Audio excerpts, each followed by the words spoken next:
Hai Futurist, welcome to Futurist Film Club. Gimana nih kabarnya? Semoga sehat-sehat terus ya. Saatnya kita ngebahas film yang sempat hype nih, Blue Beetle. Jadi film superhero original terbaru DCU dengan ngebawa hype yang fun dan juga emosional. Beda banget dari kebanyakan film DCU yang dark dan rumit. Film ini juga jadi film pertama dari universe reboot DCU milik James Gunn. Tapi ingat, film pertama ya guys, bukan pembuka. Kalau pembukanya nanti di film Superman Legacy. Nah, setelah nonton film ini, perasaan admin Futurist tuh kayak gak asing gitu sama beberapa aspek di film ini. Pas ada adegan tertentu, admin malah keinget sama film yang lain. Kalau kalian sering nontonin film superhero sih, kata admin kalian juga bakal engah sama aspek-aspek di film ini yang mirip sama film superhero yang udah ada. So, apa aja nih kemiripan dan lebih mirip siapa? Sini admin Futurist kasih info. Let's go! Sebelum itu, jangan lupa like, komen, share, dan subscribe-nya biar admin Futurist makin semangat kasih info menarik seputar film ke kalian. Yang pertama, komedi fun dan ramah ala-ala MCU. DC emang terkenal sama film-filmnya yang berat dan dark banget. Apalagi kalau kalian ngikutin film-filmnya Batman. Itu beratnya minta ampun kayak beban hidup. Udah mah superhero-nya aja gelap, ditambah konfliknya yang berat sama villain yang serem-serem. Tapi di film ini, mereka berusaha bikin film dengan komedi yang fun dan ramah. Walaupun emang kebanyakan filmnya berat, sebenarnya sih DC udah pernah bikin film berunsur komedi di Shazam 1 dan 2. Jadi seharusnya ini bukan hal yang baru lagi buat mereka bikin film berunsur komedi. Tapi guys, kalau ngomongin soal film superhero komedi, admin Futurist sih udah sering banget nemuin film superhero yang punya unsur komedi. Apalagi di film-film universe sebelah yaitu MCU. Ya contohnya aja film Ant-Man yang banyak nyelipin komedi dan jokes yang juga fun dan ramah. Selain itu, karakter Amy yang remaja polos dan suka ngelawak mirip banget sama Peter Parker-nya MCU. Walaupun udah sering, tapi kalau admin bisa nilai sih, komedi di film ini masih bisa enjoy dan fun buat dinikmatin. Kita bakal dibikin ngakak sama tingkah laku Amy dan keluarganya yang kocak abis. Apalagi di keluarganya ada karakter neneknya Amy yang lucu dan gemesin. Admin sendiri sih ngabrut pas adegan neneknya itu bisa pakai senjata segede gaban. Definisi the power of nenek-nenek sesungguhnya. Yang kedua, drama keluarga superhero yang mirip The Incredible. Yap, di film ini emang kental banget sama unsur drama keluarganya. Karakter Amy dibuat deket banget sama keluarganya dan dari keluarganya pun support system banget sama dia. Di film ini nyeritain bagaimana keluarga Amy yang lagi ngalamin masalah yang berat. Dari ayahnya yang sakit jantung, kehilangan pekerjaan bengkelnya, sampai terancam kehilangan rumahnya. Chemistry Amy sama keluarganya pun akrab dan intens banget.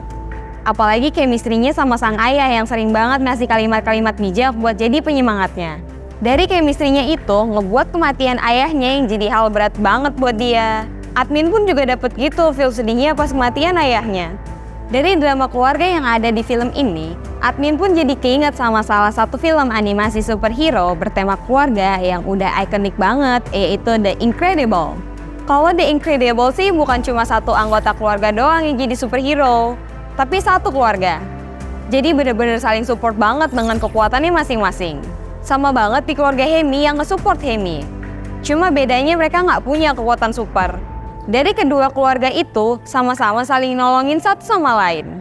Kayak keluarganya Amy yang berusaha nyelamatin Amy yang ditangkap. Sama kayak anak-anak keluarga Incredible yang berusaha nyelamatin kedua orang tuanya yang ditangkap. Wah, solid banget ya Futurist. Iri banget admin punya keluarga kayak mereka. Oh iya, di next list nanti ada tokoh yang mirip banget sama Blue Beetle. Penasaran siapa? Pergi ke Dufan ngeliat badut. Daripada penasaran, yuk dilanjut. 3.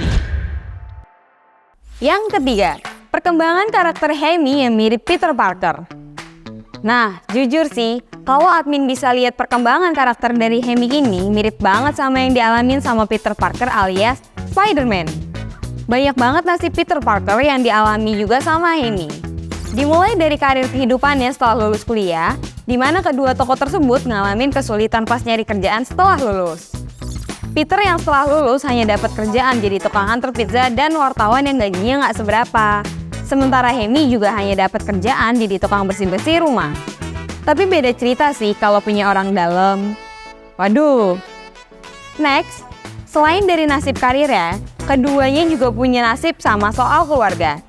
Emang sih, kalau ngomongin keluarga, Peter punya masalah keluarga yang lebih kelam. Soalnya, kedua orang tuanya udah nggak ada dan harus tinggal sama bibi dan pamannya. Sementara Hemi masih lengkap. Tapi yang jadi persamaan itu soal kehilangan salah satu anggota keluarga yang udah ngerawat dan membimbing mereka. Untuk Peter Parker ada dua versi yang diperlihatkan. Yang pertama itu versi Tobey Maguire yang kehilangan paman Ben, dan yang kedua versi Tom Holland yang kehilangan bibi May. Sementara untuk Hemi kehilangan sosok ayahnya. Setelah kehilangan anggota keluarganya itu pun mereka sama-sama punya dendam buat ngebunuh balik orang yang udah ngebunuh keluarganya. Tapi mereka mengurungkan niatnya itu karena prinsip mereka buat gak jadi pembunuh. Wah, sama-sama punya hati yang lembut ya. Tuh guys, setiap kejahatan gak harus dibalas. Biar Tuhan aja yang ngebalesnya. Iya nggak? Oke.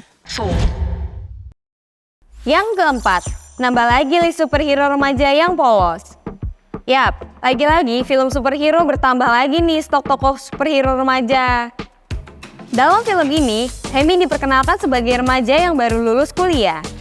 Dia sangat newbie banget pas dapet power Blue Beetle-nya. Awalnya dia sama sekali nggak paham soal latar belakang powernya kayak gimana. Pas tiba-tiba dapet kekuatan, dia bener-bener panik dan nggak bisa ngendaliin powernya. Ya gimana nggak panik? Orang dia aja nggak tahu sama sekali soal superhero dan nggak expect bisa punya power superhero. Nah, sebenarnya karakter superhero remaja kayak dia udah sering muncul di film superhero sebelumnya. Kayak Spider-Man, Shazam, Miss Marvel, The Flash, American Cave, dan masih banyak lagi. Kalau kata admin, yang paling mirip sih lagi-lagi sama Spider-Man. Peter Parker versi Tobey Maguire bisa dibilang sama banget kayak Hemi pas awal-awal dapat kekuatan. Dia bener-bener awam soal superhero, jadi agak sulit buat ngendalin powernya. Mereka berdua pun sama-sama dapat kekuatan yang bukan keinginan mereka dan berasal dari perusahaan gede yang mereka datengin. Peter Parker dapat kekuatannya karena nggak sengaja digigit sama laba-laba radioaktif pas dia kunjungan ke gedung Osborn. Hemi juga bernasib sama di mana dia dapat kekuatannya karena nggak sengaja dikasih barang berisi scrap Blue Beetle dari Jenny Court saat dia datang ke gedung Court. Ya apalagi Spider-Man dan Blue Beetle ini sama-sama superhero tipe serangga. Jadi bener-bener mirip adik abang ya mereka berdua. 5. Yang kelima, teknologi yang mirip armor Iron Man dan symbiote Venom. Dari komik maupun animasinya, Blue Beetle emang udah terkenal dengan bentuk armornya yang nyerupain robot. Jadi nggak heran kalau armornya itu bakal dibandingin sama superhero yang udah gunain armor robotnya lebih dulu di film live actionnya. Siapa lagi kalau bukan sang tokoh ikonik MCU, Iron Man. Yap, armor keduanya sama-sama berteknologi robot dan futuristik, tapi bedanya teknologi armor Iron Man dibuat langsung dari tangan manusia, sementara armor Blue Beetle berasal dari skarab Kajida milik alien. Gak hanya dari bentuk armornya aja, tapi dari powernya pun hampir sama. Blue Beetle punya power yang bisa ngebuat beragam senjata sesuai keinginan penggunanya. Nah, armor Iron Man versi nanotech atau Mark 50 juga bisa ngebuat beragam senjata. Namun gak sebanyak yang bisa dibuat Blue Beetle. Di armor bagian kepalanya pun juga sama-sama punya teknologi vision yang bisa nargetin musuh atau ngedeteksi sesuatu. Oh iya, mereka juga sama-sama punya pemandu armornya. Cuma bedanya milik Iron Man berupa AI, sementara milik Blue Beetle merupakan makhluk alien yang mirip AI. Kalau bisa dibandingin siapa yang lebih kuat sih, kayaknya dua-duanya sama ya. Walaupun lebih unggul Blue Beetle sedikit karena kekuatannya dari alien. Selain mirip Iron Man, skarab Kajida dari Blue Beetle juga mirip sama symbiote Venom. Kalau yang kenal Venom, kalian udah tahu lah ya kalau Venom ini symbiote yang bisa nempel dan masuk ke tubuh orang. Hal ini juga persis banget sama skarab Kajida yang bisa ngelakuin hal yang sama. Cuma bedanya, Venom masih bisa mudah keluar masuk dari inangnya, sementara Kajida sulit karena udah bener-bener nyatu sama inangnya dan cuma bisa keluar kalau inangnya mati. Mereka pun sama-sama makhluk hidup yang bisa ngomong dan berinteraksi sama inangnya. Cuma ya bedanya kalau Venom ini emang jahat dan brutal, beda banget sama Kajida yang baik dan punya hati. So, kalau kalian disuruh milih, lebih milih ditempelin sama Venom atau Kajida nih? Nah, itu dia 5 kemiripan Blue Beetle dengan superhero lainnya. Kalau kalian nangkep pembahasan admin tadi, kalian pasti tahu lah ya Blue Beetle ini paling mirip siapa. Tapi dari kemiripan dengan superhero lain, film ini punya hal spesial sendiri yang udah jarang dibahas di film superhero sekarang, yaitu drama keluarga yang relate dengan kehidupan kita. Admin sendiri pun berasa bukan nontonin film superhero, karena drama yang relate kayak gini biasanya cuma ada di film lain. Relate abis! Oke, segitu dulu pembahasan admin soal film Blue Beetle ini. Kalau ada unek-unek atau komen soal kemiripan-kemiripan tadi, tulis di kolom komentar di bawah ya. See you on the next video Futurist Film Club.